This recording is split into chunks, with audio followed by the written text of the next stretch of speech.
आप सरकार में, आप बताइए कि आप क्या कर रहे हैं हिंदुओं की सुरक्षा सुनिश्चित हो। सिर्फ एक ट्वीट करने से थोड़ी हो जाएगा कि बहाली हो उस लॉ एंड ऑर्डर सिचुएशन की जो इस वक्त पनपी हुई है बांग्लादेश के अंदर और हिंदुओं की सुरक्षा सुनिश्चित हो। देखिए पूर्णिमा जी, जब कोई संप्रभु राष्ट्र होता है, आदेश भारद्वाज ये बात ठीक कह रहे थे कि किसी भी संप्रभु राष्ट्र की आंतरिक व्यवस्थाओं में तब तक कोई राष्ट्र सीधा हस्तक्षेप नहीं कर सकता है जब तक की स्थितियां बिल्कुल आउट ऑफ कंट्रोल ना हो जाए। हमने कहा ना, एक अंतरिम सरकार बनी है और अंतरिम सरकार से देश की सरकार ने, नरेंद्र मोदी जी ने अपेक्षा जताई है कि वो जल्द से जल्द ही हिंदुओं पर हमले की घटनाओं को रोके, मंदिरों पर हमले की घटनाओं को रोके।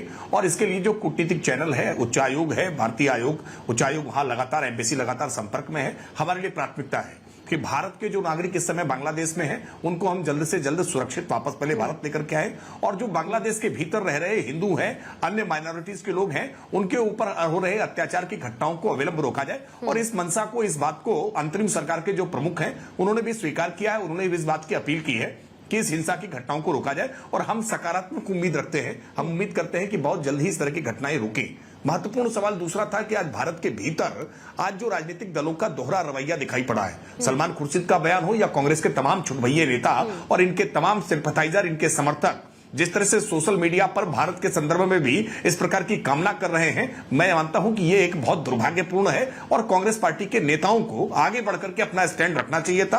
तो शायद इनके जो सिंपैथाइजर, इनके सोशल मीडिया पर जो ट्रोल आर्मी है, इनके जो समर्थक हैं, इनकी पार्टी के सलमान खुर्शीद जैसे नेता हैं, उनको कम से कम दृष्टि मिल पाती कि इस मसले पर कांग्रेस पार्टी की सोच क्या है। कांग्रेस पार्टी की सोच अब तक निकल करके सामने नहीं आई। अगर कांग्रेस पार्टी की सोच सलमान खुर्शीद जैसी है तो निश्चित तौर पर यह बहुत गंभीर है, बहुत चिंताजनक है। और आप भारत के प्रति भक्ति के बजाय अपनी मजहब भक्ति में ज्यादा जुटे हुए हैं। आदेश भारद्वाज स्वयं हिंदू हैं, मैं इसलिए इनसे व्यक्तिगत तौर पर पूछ रहा हूं, क्या हिंदू होने के नाते उन हिंदुओं की पीड़ा के साथ अपने आप को नहीं जोड़ पाते हैं?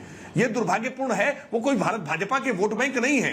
बांग्लादेश में जो हिंदुओं पर अत्याचार हो रहा है उससे हमारा वोट का सरोकार नहीं है, लेकिन हम इस बात को मानते हैं कि भारत और बांग्लादेश, पाकिस्तान जब एक देश हुआ करता था, यह इसी भूमि से उपजे हुए लोग हैं, इसी भूमि से उपजे हुए मत मजहब प्रार्थना को मानने वाले लोग हैं। इसलिए हमारी एक भावना उनके साथ जुड़ती है। उनके साथ जब अत्याचार हो रहा है, अन्याय हो रहा है, तो हमको पीड़ा हो रही है। यह पीड़ा आदेश भारद्वाज को क्यों नहीं हो रही है? यह पीड़ा राहुल गांधी को क्यों नहीं हो रही है? क्या राहुल गांधी का मत मजहब हिंदू नहीं रह गया है? क्या ये स्वीकार करना चाहते हैं? और मैं इसलिए सवाल उठा रहा हूं कि गाजा में पीड़ा को लेकर के आप मुखर हो जाते हैं क्योंकि आपको लगता है कि शायद गाजा की पीड़ा से भारत के भीतर आपका वोट बैंक जुड़ा हुआ महसूस करता है, इसलिए आप राजनीतिक तौर पर बयानबाजी करना शुरू करते हैं। सीडब्ल्यूसी में आप प्रस्ताव लेकर के आ जाते हैं, लेकिन बांग्लादेश में अत्याचार की घटनाओं पर चुप हो जाते हैं। बांग्लादेशी घुसपैठिए जो भारत में आ गए हैं, उनको लेकर के तो आपके आंचल भीग जाता है आपके आंसुओं से। लेकिन दुर्भाग्यपूर्ण यह है कि आज हिंदुओं पर इस घटना पर आप तरह तरह के तर्क करने का काम कर रहे हैं।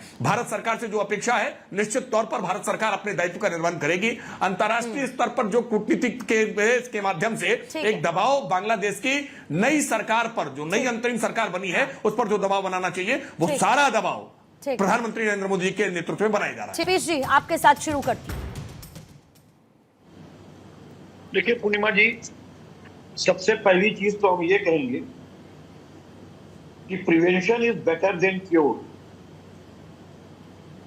हमारी गवर्नमेंट ने अपनी विदेश नीति में वो रणनीतिक चूकें की हैं जिनके वजह से आज ये हश्र देखने को मिल रहा है, और मैं इसे साबित करूंगा। आज बांग्लादेश पर चीन, अमेरिका और साथ ही आईएसआई पाकिस्तान हावी है, और आज बांग्लादेश का झुकाव भारत की तरफ से समाप्त प्राय हो चुका है। इस बात को कंठस्थ कर लीजिए, क्योंकि जिस समय बांग्लादेश का विभाजन भारतीय सेनाओं ने किया था और श्रीमती इंदिरा गांधी ने इसी चीज को विश्व मंच पर उठाया था संयुक्त राष्ट्र संघ के अंदर, कि पूर्वी पाकिस्तान के लोगों पर अत्याचार पश्चिमी पाकिस्तान कर रहा है, उसकी सेनाएं कर रही हैं, लोग वहां से शरणार्थी के रूप में भारत में घुस आ रहे हैं, घुसपैठ कर रहे हैं, और इतने ज्यादा शरणार्थी हो गए हैं कि भारत में आर्थिक स्थिति हमारी खराब हो गई है और हम कर्ज में डूब जाएंगे। इसलिए हमारी गुहार सुनी जाए, और अगर आप नहीं सुनते हैं तो फिर भारत जो उचित समझेगा वो करेगा। और एक समय दिया नहीं कुछ हुआ तो भारत को जो करना था सो कर दिया, पाकिस्तान के 2 हिस्से कर दिए। और यहिया ने क्या कसम खाई थी? कपिश जी, यहिया ने यही कसम खाई थी कि एक दिन जिस बांग्लादेश को तुमने बनवाया है वही बांग्लादेश भारत के सेनाओं पे गोली मारेगा और चलाएगा, जो कि मोदी सरकार के पहले दिन में हुआ। चाहे और यहाँ पर कुछ लोग बिना आवाज के ताली बजाएंगे, यहाँ पर कुछ लोग बिना आवाज के ताली बजाएंगे। अच्छा कपिश जी, जल्दी से एक जवाब लूंगी। कपिश जी जल्दी से एक जवाब, उसके बाद विनीत जी और राशिद साहब आपके पास आती हूँ। कपिश जी जल्दी से मुझे एक बात बताइए, बांग्लादेश की जीडीपी बताइए साहब कितनी? बांग्लादेश की जीडीपी बताइए कितनी? मैं सुन तो लीजिए। नहीं, बांग्लादेश की जीडीपी बताइए, पाकिस्तान की जीडीपी बताइए, जिससे बिछड़ने का गम सबसे ज्यादा आपको है बांग्लादेश के, जो भारत ने किया आपके हिसाब से। बांग्लादेश और पाकिस्तान की जीडीपी बताइए आप मुझे। अगर कोई देखे ये काम तो कर नहीं रही है भारतीय जनता पार्टी की सरकार। आप फिर घुमा गए। इन्होंने अल्पसंख्यकों के आपने कहा prevention is better than cure. मुझे बताइए, आपने कहा prevention is better than cure. ये prevention is better than cure Samajwadi Party या कांग्रेस क्यों नहीं अपनाती? यही prevention is better than cure Samajwadi Party और कांग्रेस क्यों नहीं अपनाती? हिंदुओं की अल्पसंख्यकों की बांग्लादेश में आपको चिंता नहीं, आपको एक शब्द उनके लिए बोलना नहीं, लेकिन बांग्लादेश में जो क्राइसिस हो रहा है उसको भारत के नाम पर आपको इस्तेमाल करके अपनी राजनीतिक रोटियां सेकनी है। आपको हिंदुओं की चिंता नहीं।